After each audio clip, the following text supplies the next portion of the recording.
Génesis, ayer y hoy, aprendiendo del pasado. Génesis, ayer y hoy. Alguna vez tenemos que pensar cómo somos para entender por qué vivimos como vivimos, y allí nos vamos a dar cuenta que si recorremos nuestra propia historia, salvo algunas honrosas excepciones, los argentinos que vivimos en uno de los países más ricos de la tierra, tenemos la mitad de nuestro pueblo pasando hambre, la sociedad endeudada, empobrecida, confundida y amargada. Y esto no es solamente porque de afuera hicieron lo imposible para hurtarnos. Esto es porque nosotros, con los de adentro, hicimos todos los errores posibles para llegar a una situación de absoluta gravedad. Ayer, los programas oficialistas de televisión y de radio decían, cosa que es cierto, que teníamos menos pobres y menos indigentes. Y los que están en contra hablaban de la cifra impactante y escandalosa de indigentes y de pobres. Las dos partes son ciertas. Ahora, ninguno hizo la historia, porque cuando uno hace la historia, llega inexorablemente al único momento de felicidad en el siglo XX, cuando con una Argentina parecida a la de hoy, apareció Perón, y cambió todo. Y con una Argentina que voltea a Perón, se empieza de vuelta a esto que es lo más parecido al preperonismo. Y entonces, sin ponerse colorado, en los medios, nos incluimos nosotros, hablamos de que en el segundo semestre del 2021 la pobreza era del 51.4% entre los menores de 15 años y de 44.2% en personas de 15 a 29 años. La pobreza del 32.6% en los de 30 a 64 y del 13% en los mayores de 65. Y entonces mejoraron los índices de pobreza. Por suerte hay 1.200.000 personas menos de pobres, pero la verdad es vergonzoso que en uno de los países más ricos de la tierra tengamos que hablar de estas cosas. Es vergonzoso que no haya habido un solo dirigente social, político, económico, empresario o sindical que haya exclamado y haya pegado un grito y que haya dicho: ¿cómo tenemos un solo pobre? ¿Cómo tenemos un solo indigente en el país que puede producir comida para 800 millones de personas? ¿Cómo tenemos gente que no tiene dónde vivir en un país donde a media hora de la capital hay campo libre? ¿Cómo que no hay viviendas si hay casas desocupadas por todos lados porque no le sirve arrendarla al dueño y no le sirve alquilarla al inquilino? Entonces uno empieza a darse cuenta que no funcionamos nosotros. No queremos funcionar porque no nos importa funcionar bien.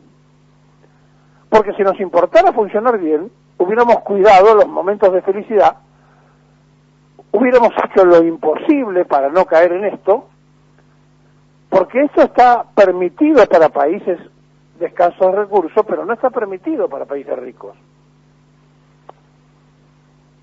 Y entonces se indigna, pone muy mal, pero esto va a terminar simplemente cuando terminemos de decir esto y seguiremos con la vida cotidiana, mientras argentinos que nacen serán pobres y no serán bien alimentados, y no tendrán el desarrollo humano necesario y no rendirán física y mentalmente como corresponde. Y no nos importa. Mientras gente en situación de calle se aumenta y pasamos por al lado y los esquivamos, y no nos preocupa. Y entonces nos interesa mucho saber qué va a pasar con un mundial o con el partido donde juega el equipo favorito, y a lo mejor nos pasamos horas consumiendo la televisión cachivache que nos enferma todos los días, mostrando la sociedad que nos sirve y de vez en cuando acordándose de alguna cosa importante que hacemos. No podemos hacer una sociedad distinta porque no tenemos voluntad de hacerla. Y me sería mucho más fácil echarle la culpa a la oligarquía, a los extranjeros y a los demás. Pero no es cierto. Porque nosotros convivimos, hacemos y deshacemos esta sociedad que además tiene una democracia fraudulenta, donde se puede dar el gusto, la justicia, en Santa Fe, en San Lorenzo, donde un padre y dos hijos escuchan ruidos, actúan y detienen a dos ladrones que habían entrado a robar en su casa, los golpean, viene la policía, se los lleva, al otro día vuelven dos patrulleros, pensaba la familia que era para pedirle información, no, se los llevaron preso al padre y a los hijos, a los dueños de casa, por maltrato a los ladrones, porque lo determinó un fiscal. Y cuando llegó a la casa del juez, el juez le dio 2 semanas más. Hace un mes que están presos los dueños asaltados de la casa, y los ladrones, como era intención de hurto no cometido, están libres. Y entonces discutimos si está bien que acampen frente al ministerio los que están reclamando y pidiendo, mientras un legislador de mi ley dice que quieren combatir a los piquetes, y entonces discutimos pequeñeces, porque discutimos situaciones que fogonean votos políticos, pero no traen soluciones, pero pocos hablan de que se firmó un compromiso con el Fondo Monetario Internacional que no permite ampliar los planes. Y entonces empezamos a recorrer el camino de la deuda, y donde nos dijeron: ustedes no pueden imprimir más billetes nacionales, tienen que comprarnos los billetes a nosotros. Y con ese cuento viene desde la Segunda Guerra Mundial, en realidad desde la Primera, porque los norteamericanos en la Primera se dedicaron a vender materias primas y demás a los países en guerra y se quedaron con el oro de esos países, hicieron una gran acumulación de oro, hasta que se metieron en la guerra de Vietnam. Y entonces allí el dólar, que tenía respaldo oro, dejó de tenerlo, porque el presidente de Estados Unidos dijo: no podemos respaldar más con el oro porque estamos dándole la maquinita a las 24 horas porque la guerra de Vietnam nos sale mucha plata. Y esa moneda no tiene ninguna clase de respaldo. Y da vuelta por el mundo y la gente apuesta a esa moneda y cree que esa moneda vale.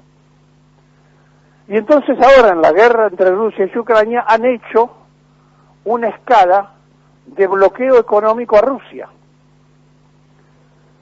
Cuando empezó la guerra, los rusos que querían comprar $1 tenían que poner 80 rublos. Después del bloqueo había que poner 100 rublos, después 160 rublos. De la noche a la mañana, Putin dijo: ¿quieren el gas? Ustedes, señores de Europa, quieren el gas, me van a pagar en rublo. Y entonces por cada dólar había que pagar 100 rublos, ya no 160. Y dijo: y además lo van a tener que hacer a través de los bancos rusos. Y entonces, por cada dólar se volvía a cotizar 80 rublos. Pero les dio otra salida. Le dijo, mire, si ustedes no tienen cómo conseguir los rubros, no se hagan problema. Nosotros le vamos a poner precio al oro. Le vamos a poner 5.000 rublos por cada onza de oro. Y entonces, ustedes nos entregan el oro que tienen en Europa, nosotros les damos los rubros y con los rubros nos pagan el gas. Y están reunidos en Europa porque no saben cómo resolverlo. Simultáneamente, los chinos le dijeron primero a Arabia Saudita que le iban a comprar el petróleo pero que se lo iban a pagar en yuanes, no en dólares. Y le dijeron que sí. Y ahora todos los países petroleros del mundo árabe también le dijeron a China que le aceptan el yuan. Y mientras tanto, hay una inflación del 7,5% en Estados Unidos y se desploma la capacidad de compra del dólar. Pero en la Argentina sigue siendo la moneda de recambio y de ahorro, y un diputado radical quiere que dolaricemos de una moneda que está en crisis y que va lentamente al colapso. Ahora, es muy peligroso lo que está pasando, porque a su vez, los chinos, que son los grandes tenedores de la deuda norteamericana, no quieren que se caiga el dólar. Los rusos tampoco quieren que se caiga el dólar, porque la oligarquía rusa tiene dólares. Sino que lo que quieren es que en esa canasta de moneda el yuan y el rubro valgan lo que tienen que valer. Y entonces Rusia va a anunciar en los próximos días que va a respaldar su moneda con el oro. Sí, le va a dar al rubro lo que Estados Unidos le quitó en los 70. ¿Y qué va a pasar cuando el rubro tenga respaldo oro y el dólar no? Y entonces nosotros nos preguntamos, ¿qué pasaría si Argentina se pusiera a sacar el oro que tiene? En lugar de hacer esto, le permitimos a Macri que mande el oro a Londres y ni siquiera hay alguien que le haya preguntado judicialmente por qué lo hizo. Y entonces, si uno se pone a averiguar, por ejemplo, las provincias que tienen oro en la Argentina, nos encontramos que Santa Cruz es la que está produciendo casi el 70% del escaso oro que producimos.